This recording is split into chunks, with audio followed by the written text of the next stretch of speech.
And it's with thanks to Civic Voice, and again Matthew Carmona and the Place Alliance and his team, that we're here today.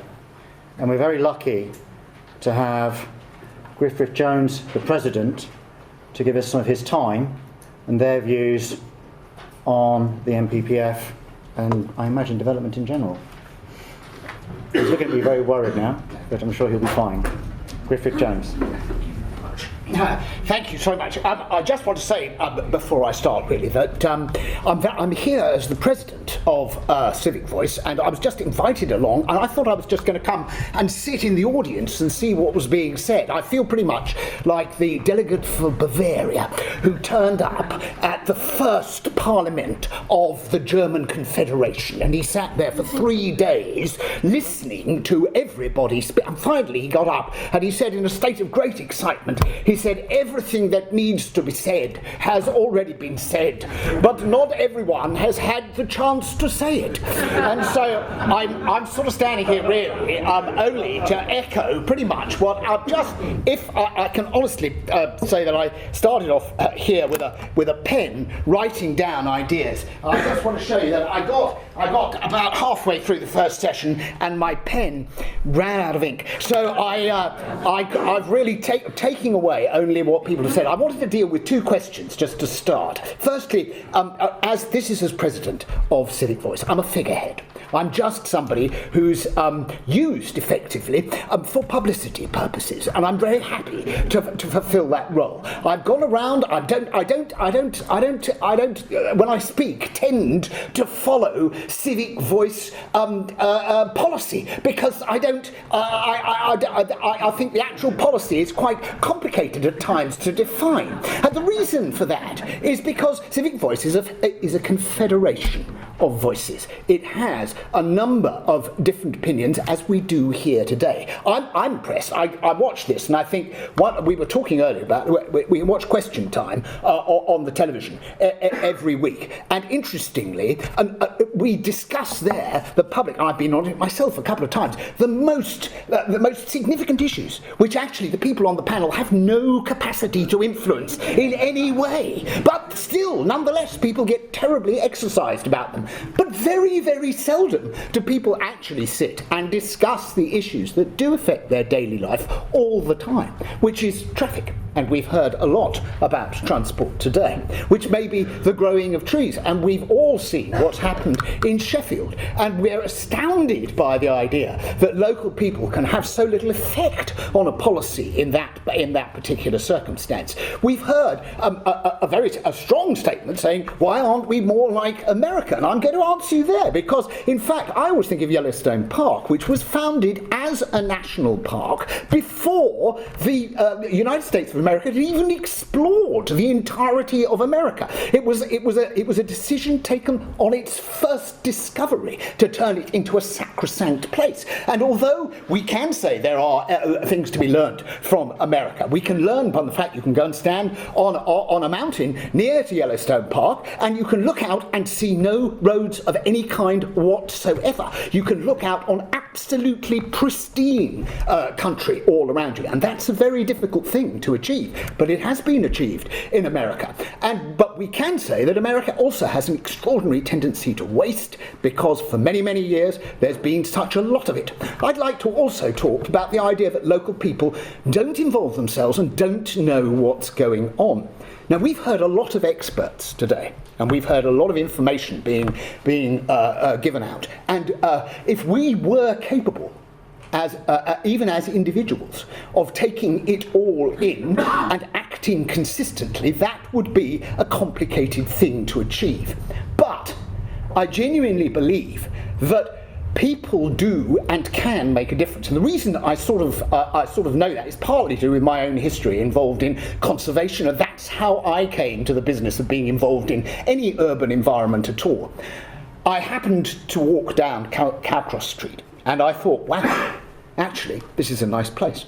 I walked because I didn't know where the gallery was, so I walked up and down it 4 times. But as I did, I remembered that I'd lived in in Clerkenwell. I came into Clerkenwell and I took over a derelict building and turned it into flats and offices. Funnily enough, it had quite strong B1 listing on the ground floor, and that was something, so I became, if you like, a developer.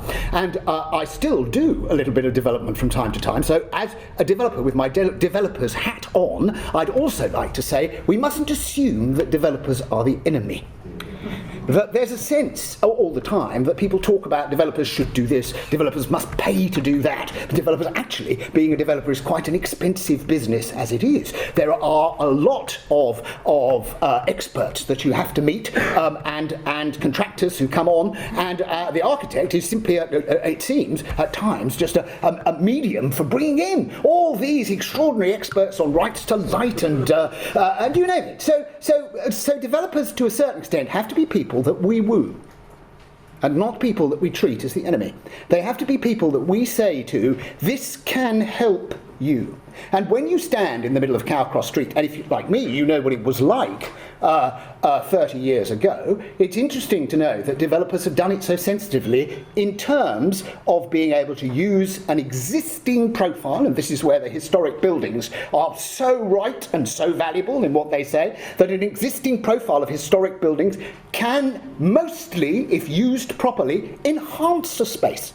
That what's happening when people talk about the high street falling into degradation is that the high street is actually fighting Westfield. It's fighting a contained, well-insulated, secure and rather beautiful environment. When the high street is wet and often a derelict sort of area to go and do your shopping in, and it's also fighting the internet. And so retail is under threat. Our centres of towns are under threat. We need people to be housed, and they can be housed there. And CPRE have recently produced a fantastic a piece of research which shows that up to 3 million houses could be built within our existing urban environment and help solve what is being cooked up as an emergency. My point is that if we have an emergency, it is partly an emergency caused by very flabby thinking over the last 20 or 30 or 40 years, and thinking about the immediate results instead of properly thinking about the future and the places that we build. I'm going to go back to Civic Voice because somebody said they didn't have faith in the idea of NIMBYs. I'm actually quite proud to be a NIMBY. I've involved myself in a number of local organisations way before I became involved in Civic Voice. But I've been to the Hampstead and Heath Association, and they claimed to be the earliest amenity society, having got together in 1835 to save Hampstead Heath. Actually, they've done a pretty good job. They've done it by being a little autocratic, perhaps at times, and a little bit straightforward about what Hampstead Heath should be, and sticking to it, and in a way, London is quite happy that they did.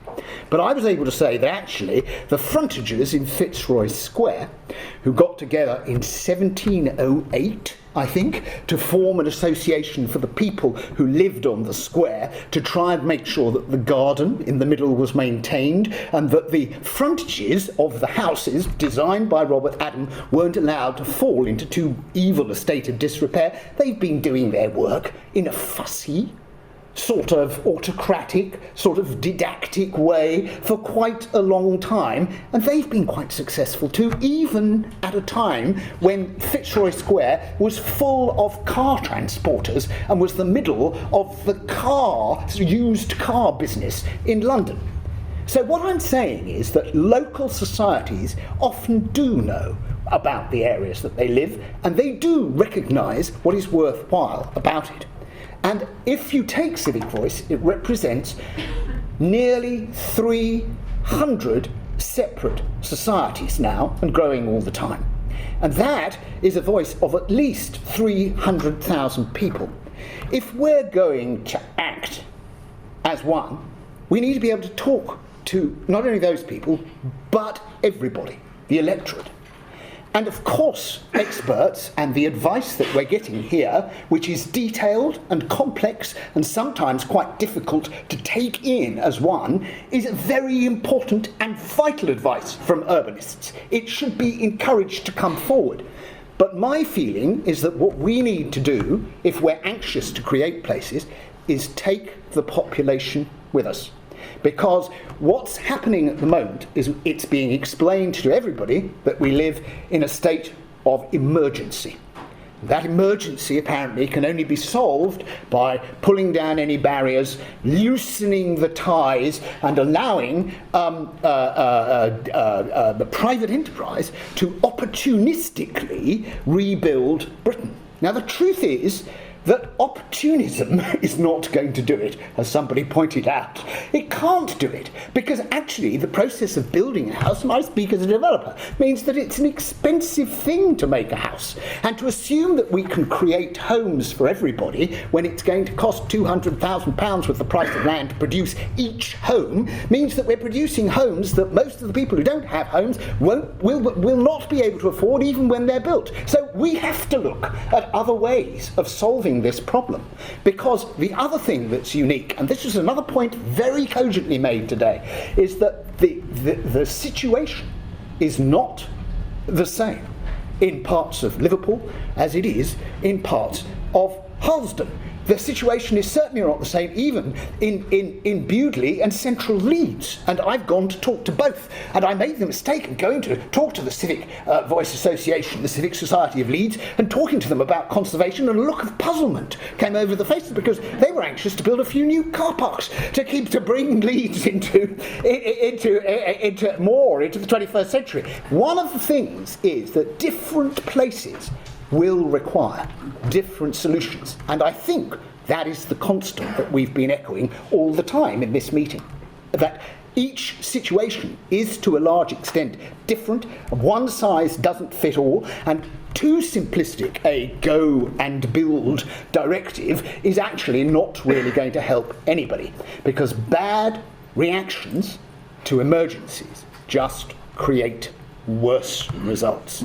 And that's why what we need to carry forth is to go forward and say there are a few red lines, there are a few basic understandings that we as a community understand about places. At simple level, it's trees.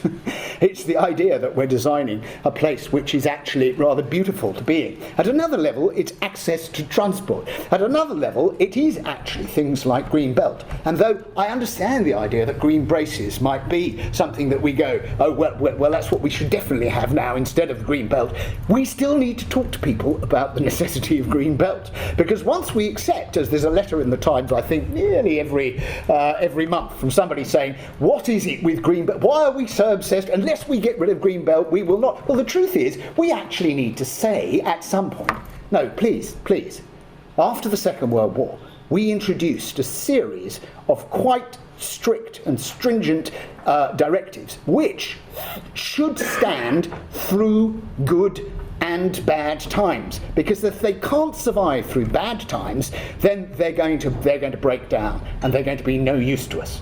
I think we should reward good practice more, and I would love to hear, and I'm sorry I can't remember who was saying that, the idea that people should try and help people to go abroad and see what is done, but just to travel around their own country and see what is done and visit successful cities would help quite a lot. There are some very good examples of vibrant and interesting cities to visit, and they all give lessons to what might work in other places. I happen to believe that we need to think of sustainability as a word that can be used to mean virtually anything. But if we talk about the future, that's really what anybody involved in conservation and architecture is about. Can we, with our hand on our heart, say that in 100 or 200 or 300 years' time, people are going to come upon the things that we created and built and say, yes, they certainly stood the test of time. Yeah, they're good. They're really valuable. They added to the value of this country. Now, those simple tests and simple directives are what, unfortunately, we have to try and find a way of putting into the directives that we make in these letters that are written. Because if we can keep it simple, I think we'll be able to score points. And if we can keep it simple, we'll be able to win the hearts and minds of everybody in the country, and nothing will be achieved unless we can do that. And if we give in entirely to the idea that the emergency allows anything. Anyway, thank you very much.